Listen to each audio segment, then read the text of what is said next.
right, so this week's topic is going for chapter 7 is going to be cognition, which includes thinking, intelligence, and language. Okay. Cognition, this chapter corresponds to the area of psychology, cognitive psychology, which we talked about already off and on. It started with the cognitive revolution in the 1950s, and after the behaviorists had held sway over what we could study, and they believed that what we could study was what could be observed. And here came cognitive psychologists who said, hey, we can study what's going on in the mind, we just need special techniques to do it. And the things that are going on in the mind that the cognitive psychologists are interested in studying are, for the most part, thinking. And then intelligence and language is another part of cognitive psychology. So cognition is just a fancy word for thinking, okay? And that's manipulation of information in your head in the form of mental images or concepts. Language, or your text calls it a system for combining symbols so that an unlimited amount of meaningful statements can be made for communicating with others. So words, for example, for that matter, music, right? Musical notation. Finally, intelligence refers to the ability to excel at a variety of tasks, especially those related to academic sources. Of course, that's just how we talk about intelligence. Obviously, intelligence is not only part of the academic realm. Your textbook definition is a bit better here. The ability to learn from one's experiences, acquire knowledge, and use resources effectively to adapt to new situations and solve problems. So intelligence is really about the ability to adapt to your circumstances, to take in the information that's around you and use it to solve the problem at hand. And that can be academic, but it can be just about anywhere in life, right? So we're going to talk about language and intelligence tomorrow. Not tomorrow, thank goodness. On Monday, we're going to talk about thinking today. So we talked about cognitive psychology, that subfield of psychology that's really about this chapter. Knowledge is another important part. Thinking is the mental processes involving manipulation of information in the brain. Okay, using images or concepts, and we infer that from behavior. Cognitive psychologists do all sorts of clever experiences that allow them to infer what is going on in the mind based on reaction time and different kind of tests and comparisons. We'll see some examples of that today. So how do people think? One way people think is in context. And what's a context? Common usage, and in fact, according to Webster, something conceived in the mind. Okay? We often think of concepts as abstract ideas. Okay? Now, philosophy considers concepts to be the building blocks of thought. Okay, but what a concept is kind of up to grabs. It's defined in different ways according to the philosopher, right? So basically, mental representations of beliefs, desires, and so forth, abilities, abstract thought, all this is concept. Now, for psychology, we have a more narrow definition. Your text calls concepts ideas that represent a class or category of objects, events, or activities. Mental categories that share common characteristics, for the most part. We're going to go into more depth here. Now, concepts can be of two broad types. One type are formal concepts. These are defined by specific rules or features, such as a triangle. A triangle is a triangle because it has three sides, right? And a total of, how many degrees on a triangle? 180 degrees. Triangle. Square, circle is a formal concept. There are few circles in nature, but we've defined them, so it has its own rules. Then we have natural concepts, and those are the things that you get from your experience in the world. The concept of plants or animals. They can be fuzzy, and many natural concepts are fuzzy, such as platypus. A platypus is, you know, it swims, still, so it's a fish, it's a mammal, what is it, right? Or crisp and clear with precise boundaries. So a horse might be a clear concept in a platypus, or a dog, although there's a lot more variation in types of dogs than horses. And this can also apply to broader to theories.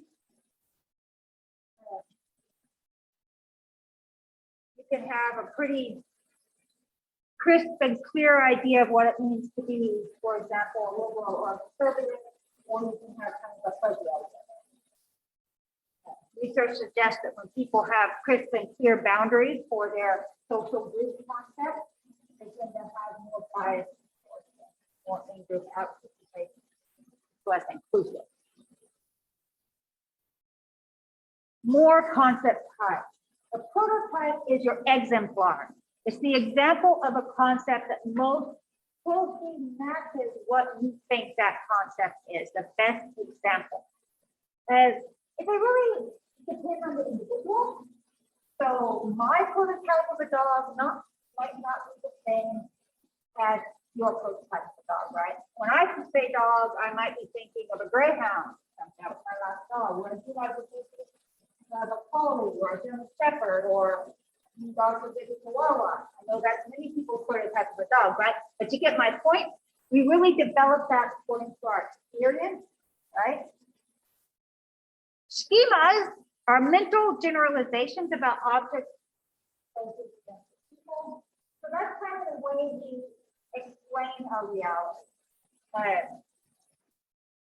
So a schema that you might be aware of, for example, you might think of the periodic table, kind of very elaborate example of how people categorize and group things and place them in schemas that allow them to better understand them.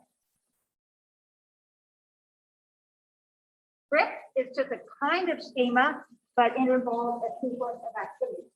So you have a script for what you do every day in your morning routine. You have a script for what you think is a normal day for a child who goes to school. What you would consider, you know, the typical activity or sequence of activities for a person or animal or whatever you're talking about. Now, concepts, like I said, we humans organize and categorize, and we put things in some kind of a meaningful order. Concepts come in three that we're going to be talking about right now. Superordinate concept is the most general type of concept. So if we're talking about animals, it might be animal or fruit. Basic level. This is the thing where you group everything that's actually similar to itself, such as dog, cat. So it's lower than superordinate. Pear, apple. Subordinate concept is just a specific example. Your own personal dog. The apple you're about to eat, the specific one, right? So when you get into a subordinate concept, not so much a category as an individual.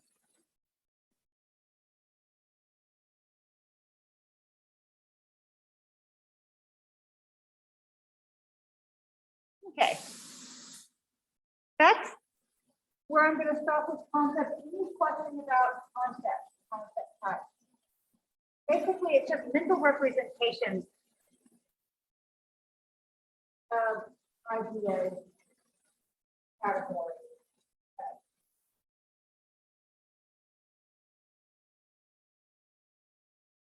But excluding picture-like visual imagery, because we're going to consider how people think. So we have concepts, like abstract ideas, and we have images. Mental images are mental representations that have a picture-like quality. Okay, it's called visual imagery.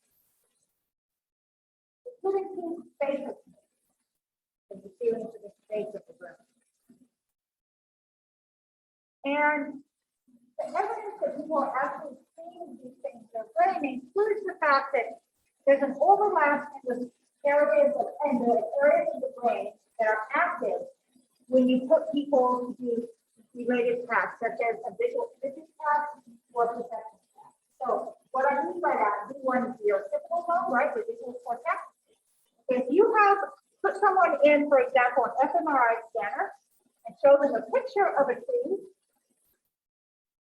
or ask them to imagine and visualize a tree with their eyes closed, you're going to see some activity in the visual cortex in both instances.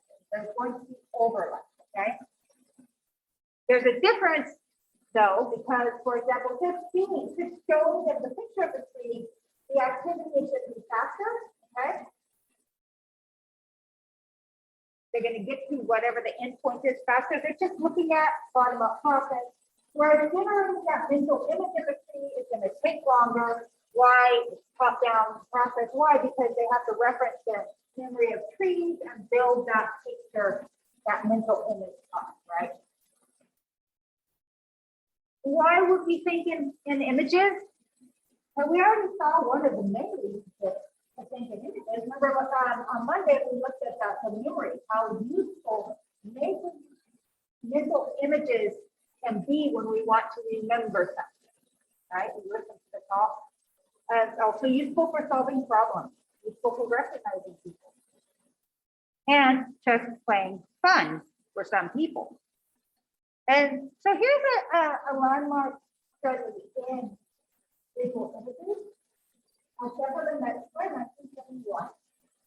What they did is they had participants look at pairs of these mental shapes and ask them to determine whether or not they were the same or different.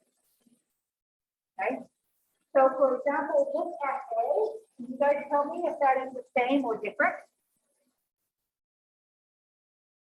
You guys online can also answer if you want.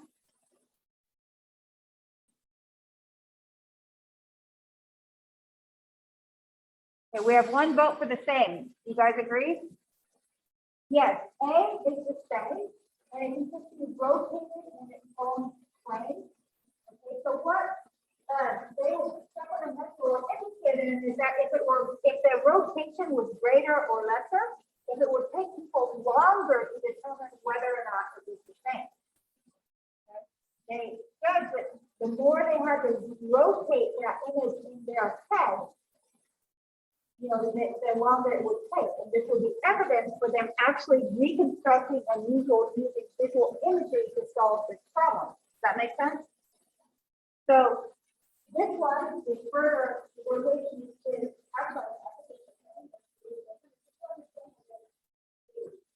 the same with you guys online. You guys tell?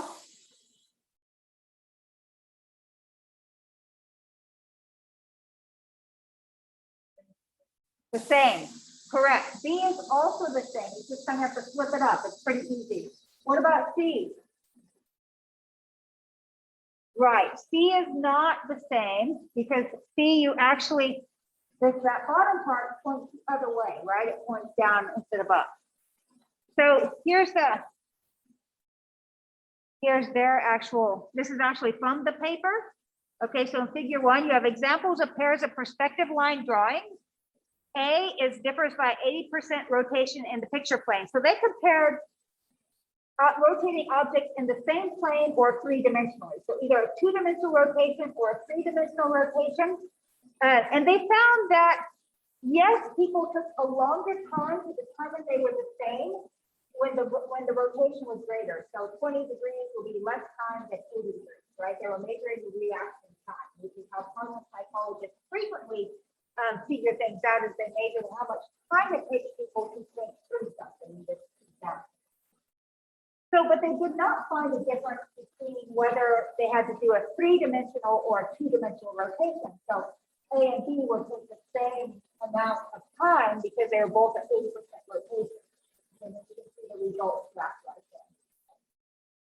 So important studies that gave evidence or provided evidence that yes, people are actually conjuring images in their mind and then manipulating them to solve the problem. In this case, the problem was, are they the same or not? Does that make sense? So here's another example of research that provides evidence that we use visual imagery. In this research, participants were told to imagine themselves moving from one place on this fictitious island to another. So for example, maybe they were told to look at the entry of the well and imagine moving from there to the entry of the tree.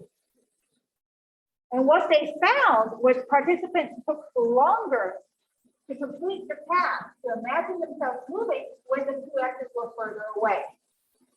Right, so they're using this as, again, evidence that people are imagining, in this case, the distance in their mind. Okay, so now we're going to do a task ourselves. So everybody, I want you to close your eyes and picture an apple. Okay, we have 4 people online. Chelsea, you need to turn your camera on, by the way. 4 people online picturing apples. Close your eyes and picture an apple. You guys in the room, close your eyes and picture an apple. See the apple the best you can. Everybody see an apple? Okay, open your eyes and look at the screen. Okay, whose apple, and you guys online, you can either raise your hand or just speak. Whose apple looked like number 1 up there? Anybody's apple look like number 1? You guys online, anybody have a number 1 apple? We have one possible 1 apple in the audience. Anybody have apple? Whose apple looks like number 2? Okay, we got 2, I think 3 number 2s. Anybody have a number 3? That's kind of apple shaped but dark gray. Whose apple looks like number 3? No 3s. How about number 4? Getting fuzzier. Anybody have a number 4 apple? And who closes their eyes and sees black in the back, sees the backs of their eyelids? Who has number 5 apple? Nobody has number 5? Okay, so most people can see something of an apple. But some people, like me, when we close our eyes, we see just the backs of our eyelids. This is actually called aphantasia. Aphantasia is an inability to form visual images. Now, you guys can talk about this right now. You have to write it down. So, some people apparently, I discovered this about 4 years ago. I made a very shocking discovery. I always thought that when people talked about the mind's eye, it was a metaphor. It wasn't real. I was not aware that anyone could close their eyes and see a picture, right? People do it all the time. There are people who, when they read a book, they have a constant practical movie going on for them. Both my parents can see images, so they think I'm like a changeling. They were shocked when they discovered I couldn't see them. That's how my mom remembers events and people, is she actually conjures up their face. I cannot close my eyes and conjure up the face of my children. It's that bad. So I'm going to give you guys 5 minutes, and I want you to talk amongst yourselves. So we have 2 groups of 3 here, and I'll put the 4 people online together. I want you to talk about, see if you can see mental images, how vivid they are, and whether or not you think it's surprising that other people can or cannot, and any interesting thing you can think of to talk about that. So go ahead, you guys, get up in the classroom, and let me do a breakout room for you guys and online. I'll just get that. 5 minutes. Mark Murphy just joined something. Mark, I'm going to add you too. All right, go ahead and do your breakout room. They'll explain. You're talking about aphantasia. All right, you guys, you can't, all right, it'd be better if you talk in bigger groups. You could do one giant one if you want, just as long as everybody is talking, having social life and moving around.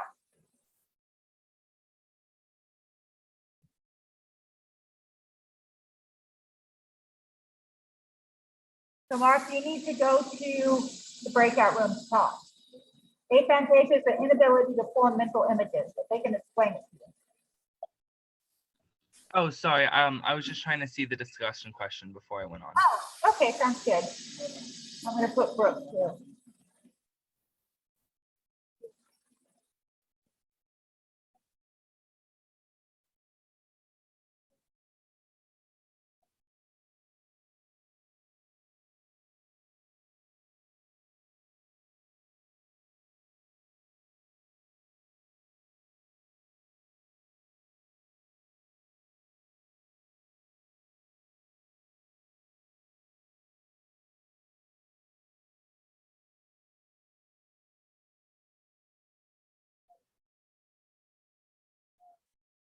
Who are you? No, I think I'm actually gone. I'll fix it. Keep talking, you guys. I'm sure you got more to say than that.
Okay, we want to sit down.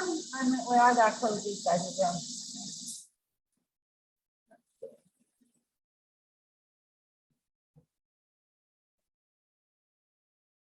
Well, they seem to be talking, not coming back.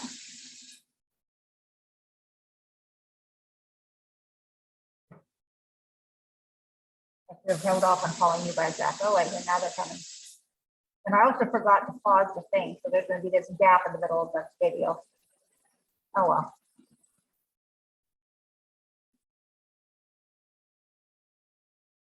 1 minute. 25 seconds are going to be forced back. All right, so let's go ahead and start. I heard you guys talking about dreams. So what was it? How did dreams come up?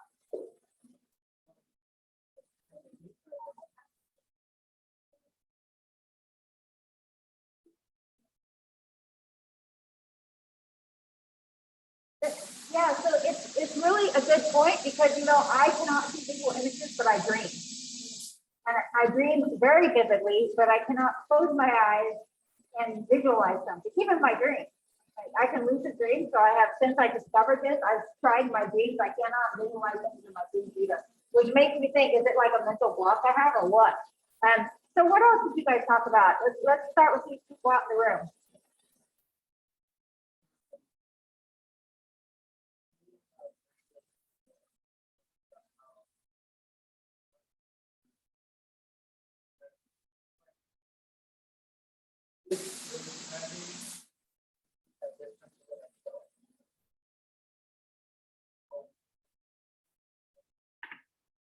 Yeah.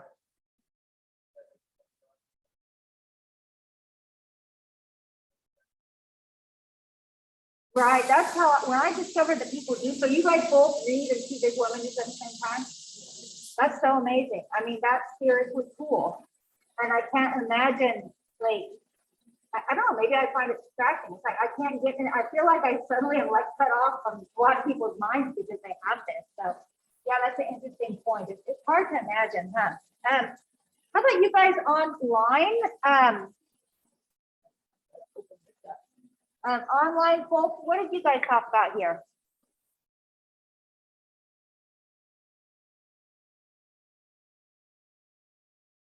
You got to unmute. One of you needs to be talking. You got to unmute. We kind of just discussed in the chat how we can see mental images.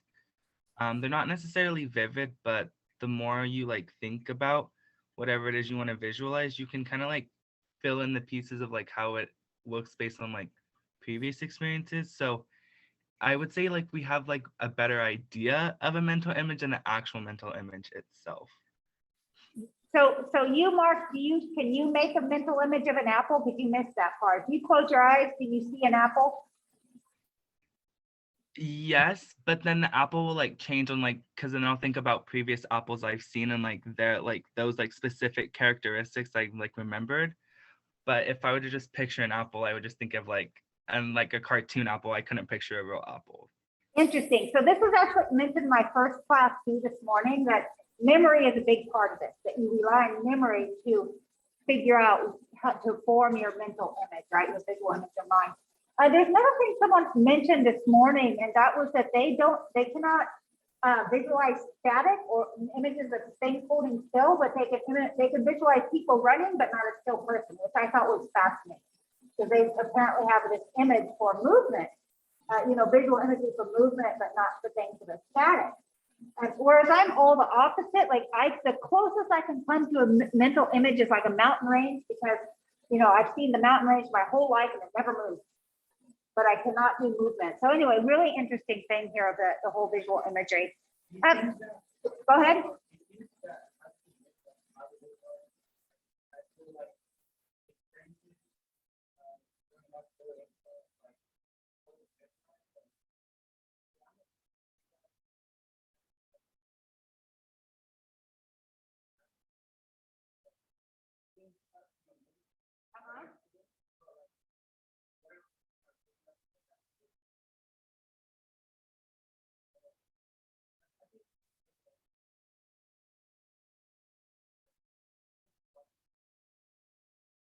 You think that carries over into your visual imagery? That's cool. That's really cool. They've just now kind of discovered this. What they discovered is that some people can't, because those of us who have no mental imagery, who have aphantasia, we are the small minority. Yeah, most people can have some degree of mental imagery. So they haven't really started studying it too much. But I'm curious, like, do people with or without mental imagery, does your ability to make mental imagery relate to your appreciation for film, for example, or the degree to which you like to read books, or how your memory for faces. Somebody in my class this morning said they had really good visual images for faces, but not for objects. And that's important because we actually have an area of our brain called the fusiform face area, which is really responsive to faces. As humans, that's how we recognize people.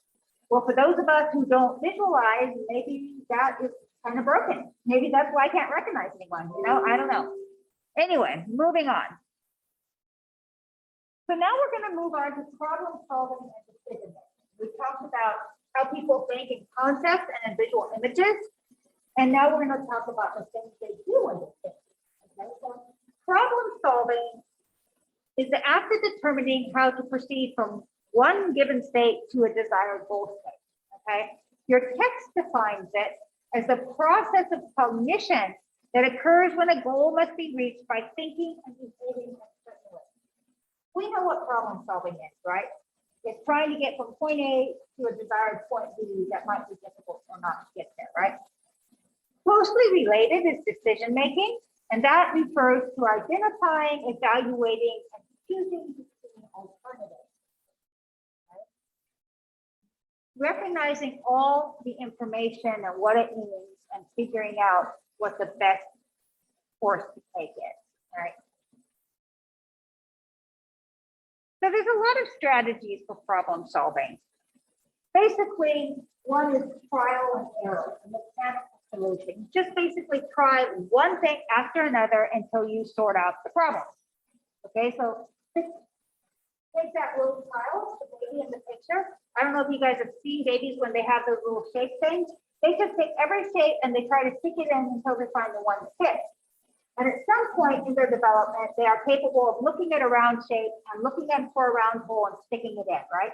But at the beginning, they just try each one until they figure it out. It's all part of the learning process, right? So algorithms are step-by-step procedures for solving certain types of problems. So maybe it's like trial and mistake, right? But it will always result in the correct solution if there is a correct solution. So mathematical formulas are one of these. Computers use a lot of algorithms. If you write computer code to find a solution for a model fit, for putting together a whole bunch of data in a certain way, and you tell it and run it, and it will keep going over and over a set of program steps until it finds the solution, provided you get it right? Okay. So for example, let's try to solve some problems. So let's look at these anagrams. Can anyone tell me what the first one is? You guys online, you can tell me too if you want.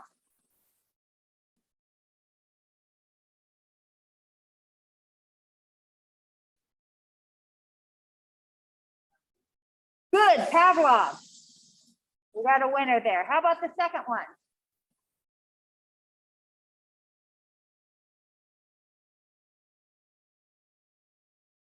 Anyone?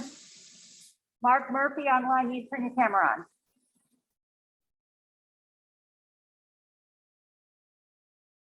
Anyone see the second one? Think of gathering information from people. Use it research frequently. All right, you guys, I'll give it. Survey. The next one, neuron. All right, good. The next one.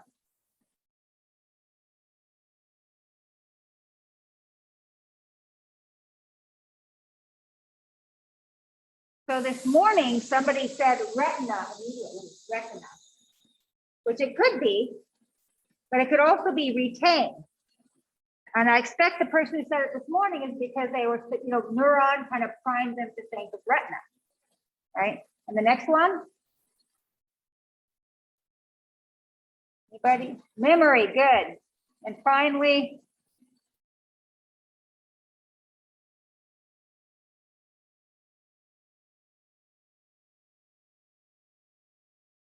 opiates, right? So you could just go through and try one combination after another, and you'll eventually get there. Or you sometimes just look at it and you immediately sort it out, right? You immediately find out what it is. And that can change according to whether you've been primed to think of certain ideas. So for example, if I flash a picture of a dog up first, you guys probably would have gotten Pavlov more quickly, right? Because you have been primed to think of that. So another problem solving strategy is heuristic. This is more time efficient than algorithms, and there's a variety of them, actually many. We're just going to talk about a few. And these are also mental shortcuts that use rules of thumb to come to a solution quickly.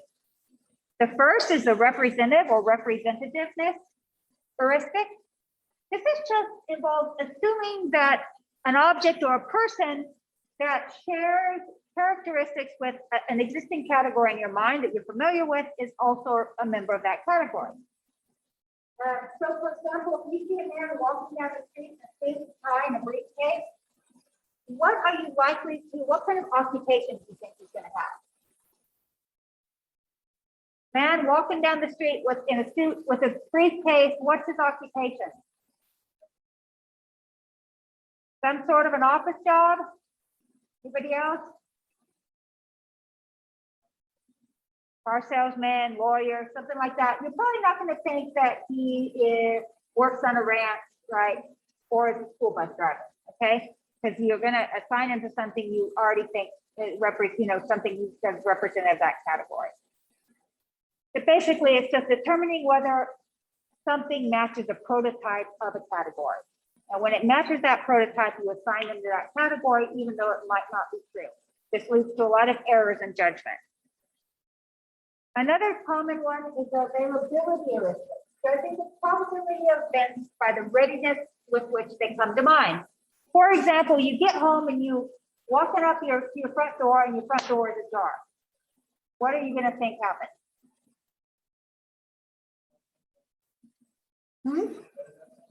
It's open. Your front door is open. Okay, either someone's home before you or it got broken into. People frequently say they think their house has been broken into. This is actually very unlikely, but because that tends to pop to mind because of the news, because of we're worried about having things stolen, because of everything that's going on, that comes to mind, and you're going to exaggerate the probability of it happening. Another would be, you have an example of people coming to bad judgments of probability, right, in COVID.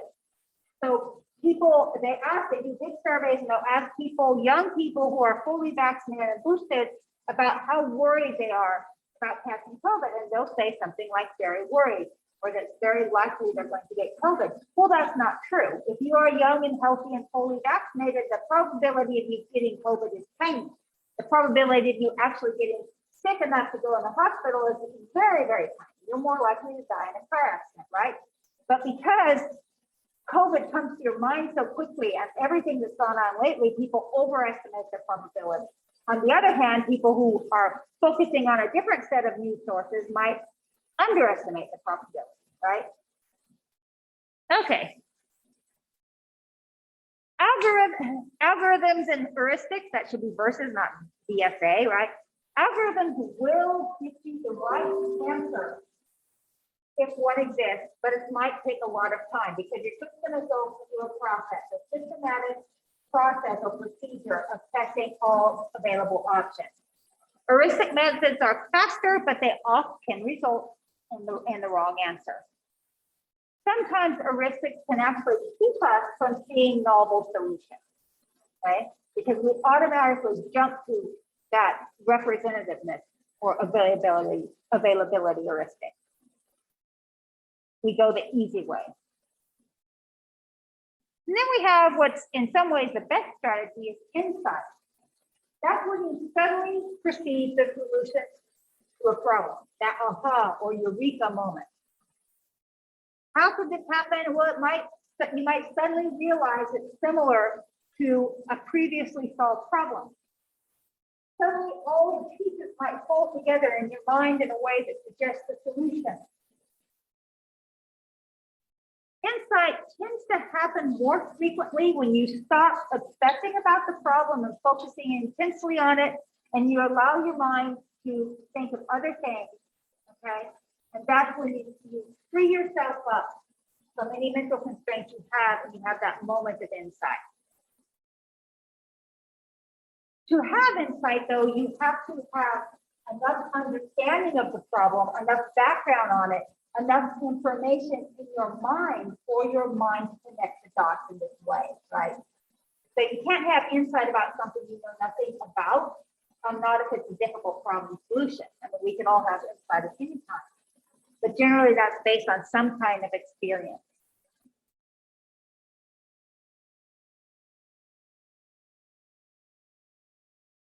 There's a lot of barriers to problem solving. Sometimes those are heuristics, like I was talking about. These are specific barriers that we're going to need to learn. One is functional fixedness. That's the inability to use familiar objects in new ways. Okay? So say you need to, maybe you can't reach something on the shelf. It's a little high and you can't find the step ladder. Okay, functional fixedness might keep you from thinking, oh, look, I can turn that pot over and step on it, right? Because you never think of a pot as a step stool. Similarly, rigidity can keep you from solving problems. And this is just the tendency to rely on past experiences to solve problems. And this will involve a mental set, okay? Mental set is a bias toward use of certain problem-solving approaches, also called the set effect. That's because they try to do things the same way that's worked in the past, okay? That's why it's part of rigidity. It's like the refusal or the inability.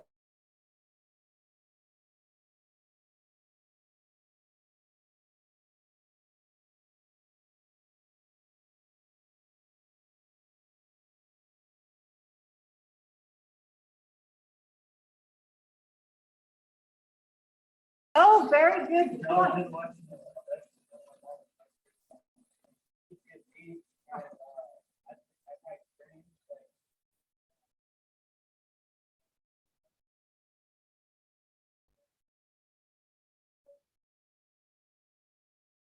Absolutely, and part of that problem is PTSD involves fear, and fear limits our ability to, our willingness or ability to try new things at all, because of the insecurity or that the insecurity and the unwillingness to be uncertain about the way things work, about outcomes. So absolutely, absolutely. Yeah.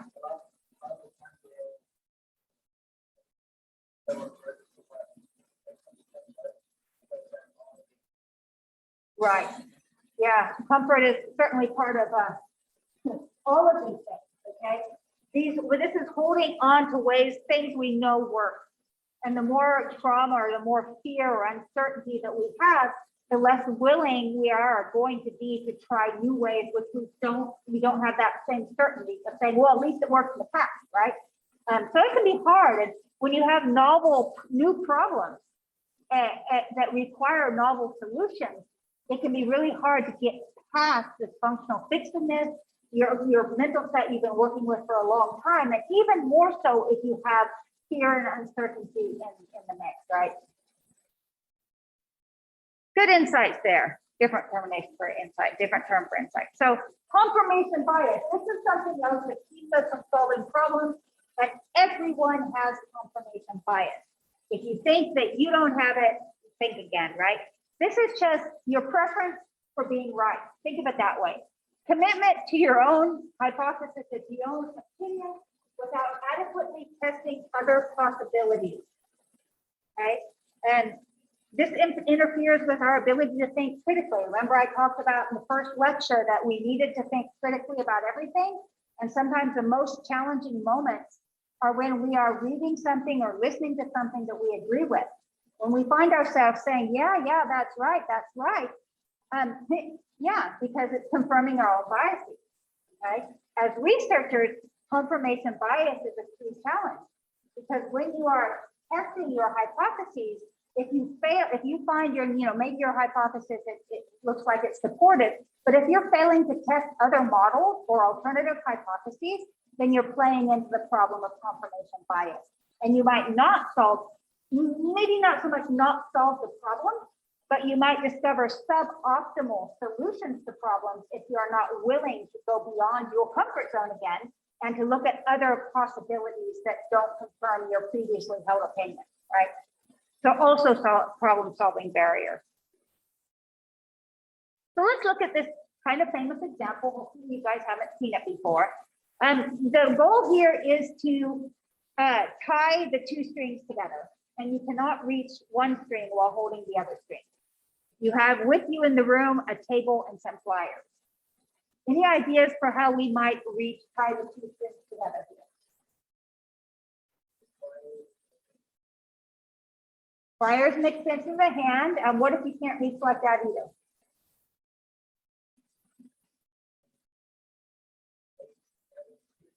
There's always somebody who wants to have really good toes.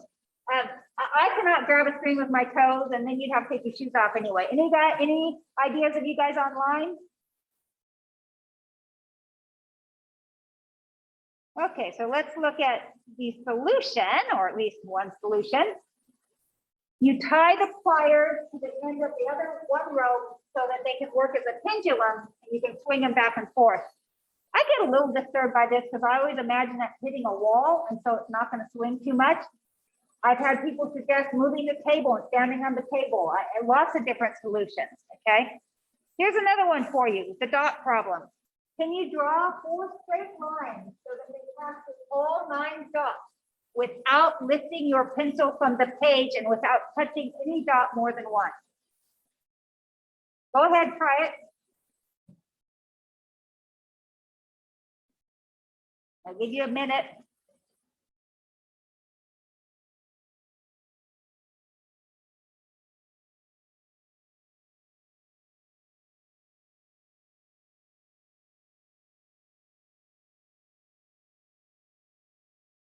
Anybody figures it out, let me know.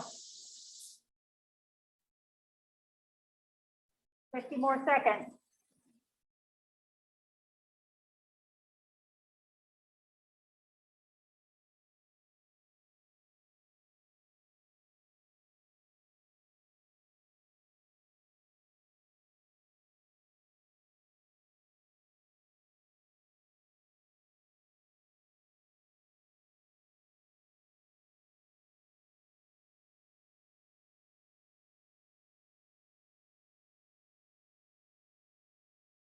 No luck. Stay close. Yeah, well, you can't go back.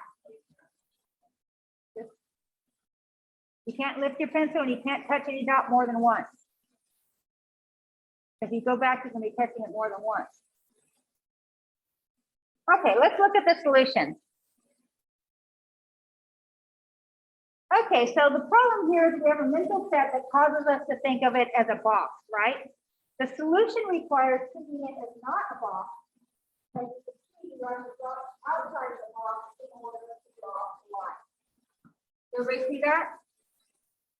Basically, you have to literally think outside the box, which when I was about a teenager, the expression think outside the box actually started to come in and be a big deal. So let's look at thinking outside the box. In businesses, thinking outside the box is a really important thing. Let's have a look at this.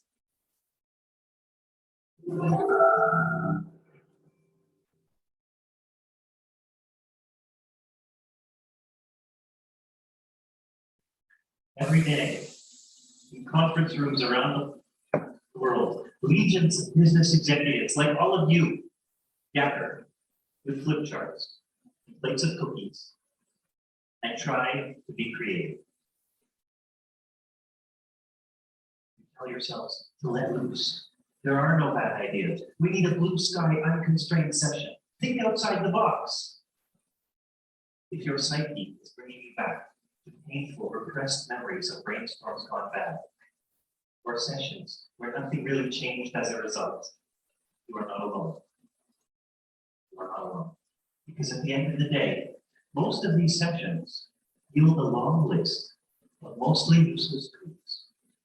Perhaps some gibberish like this. Perhaps some fodder for a Dilbert cartoon, but rarely the breakthrough ideas that we all crave. It's a paradox. Creativity has never been more essential to competitiveness in the business world, and the lifespan of a good idea is shorter than ever. But at the same time, the critical capability for practical creativity in individuals and in organizations is very often lacking.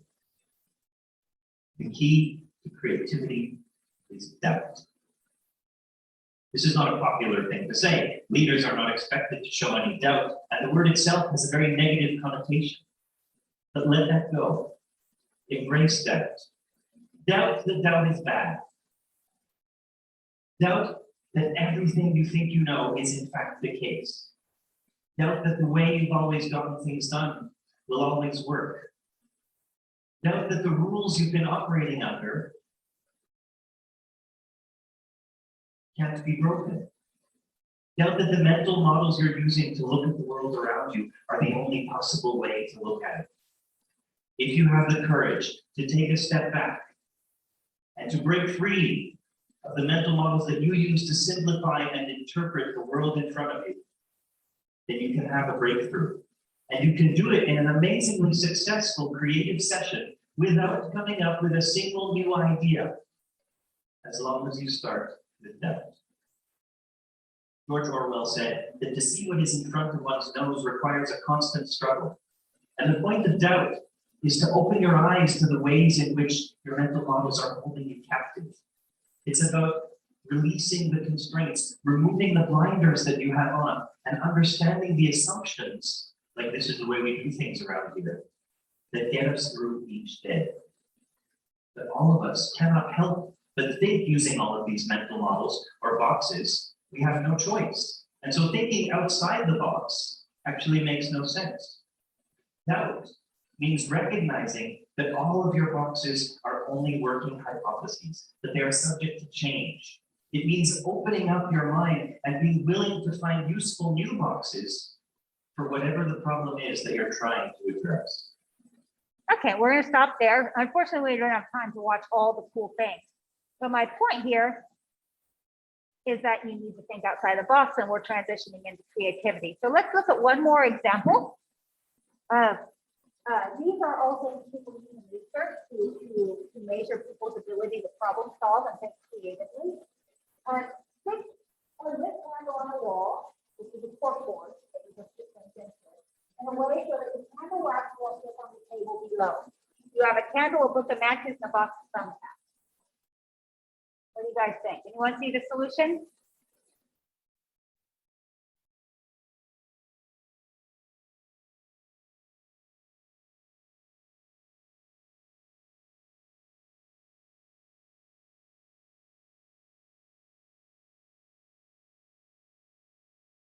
No. All right, let's look at the solution here, except for, well, I don't know if I'll be able to because I forgot.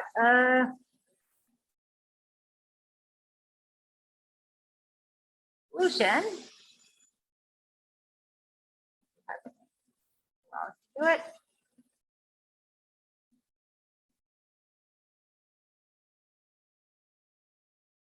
No, it's not loud.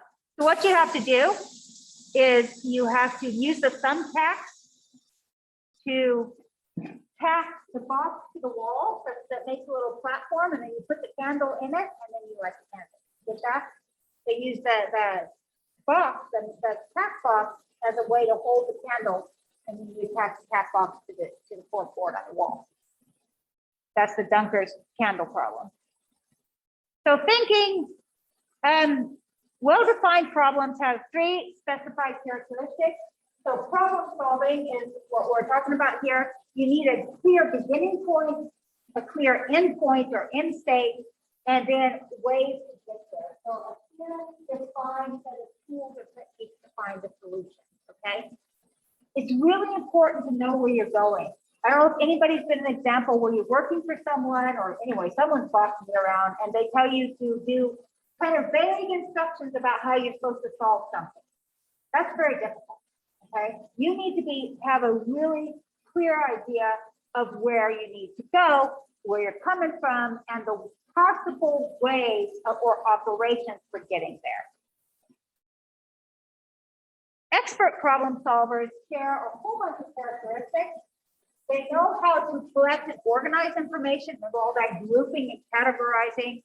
They know how to use that information, and they also have more information or experience solving problems or with the topics that are with the elements of the problem, right? They're good at pattern recognition. Pattern recognition is actually a measurement of an intelligence that goes beyond like the academic, because the ability to recognize patterns is very important to problem solving, right? And they're really good at breaking big, gigantic goals or problems into a whole bunch of small ones that they can solve one at a time. We've all been in that position where we know we have this gosh awful goal or thing we've got to do.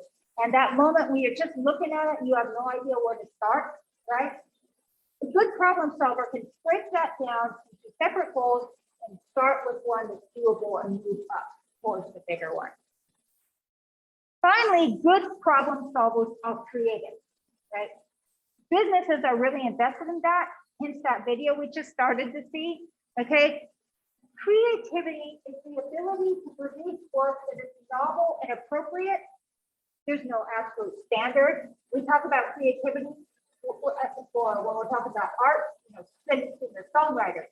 Business, we just saw that example. Businesses want their employees to be creative. Marketing, important. A defense lawyer has to be creative. Mathematicians have to be creative. Creativity is essential. So what is creativity?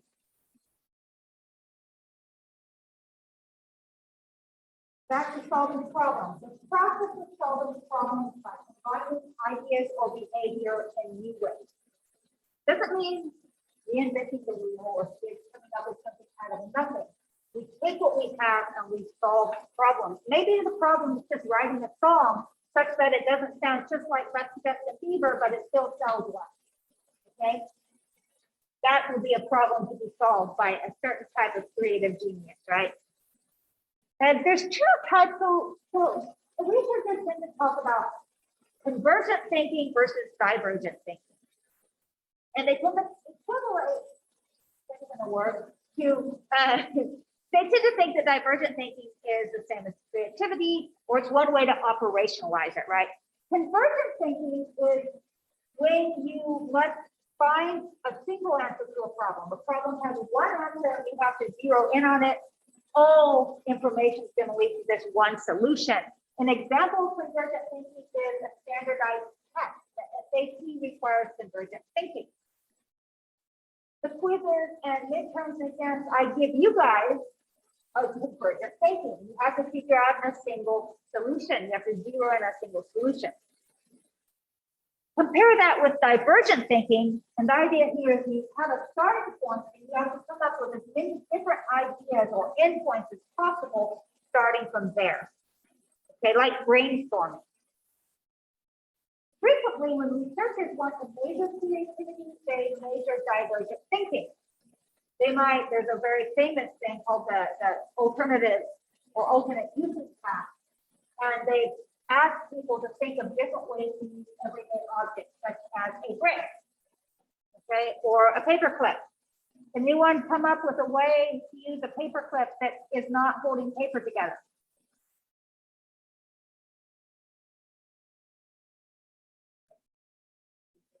Yeah, paper, yeah. Why would you do that? A different way to hold papers, but what else would you use a paperclip for? What else could you use? Excuse me? Lock picking. Use a paperclip to pick a lock. That's a creative use of a paperclip. That's a divergent thinking use. Anybody else? What about a brick? A brick is another of the common everyday objects used in the ultimate uses task. We'll think of something to use a brick for.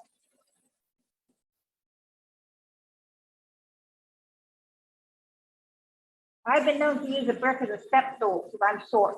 I need to be very creative in order to solve the problem of reaching all the high shelves in my house that was apparently built for giants, right? So divergent thinking or creativity is sought after by businesses, by a lot of different things. There are a lot of ways to stimulate it. Brainstorming, okay, coming up with as many ideas as possible. When I used to participate in the research lab, we do that at meetings just to come up with ideas for research, or maybe we got results from experiments that were weird and we like try to brainstorm explanations. Okay, keeping a journal, free writing in general, just writing things down helps you. It helps stimulate divergent thinking. Also, it has a great side effect. It's a lot of my best ideas I lose forever because they come at me in the shower or when I'm going for a run and I can't write things down, right? If you're free writing and you're writing, you're actually keeping a record of these good ideas that hopefully you're having. Mind or subject mapping, you just start with a central idea and then draw a map with a lot of different ideas coming out of it, right? So creativity depends on these divergent thinking rather than convergent thinking. That is in general the attitude, although there is some research that suggests that convergent thinking is as necessary to creative problem solving as divergent thinking, but I don't think your text gets there. So anybody have any ideas why the assumption is that creativity depends on divergent thinking?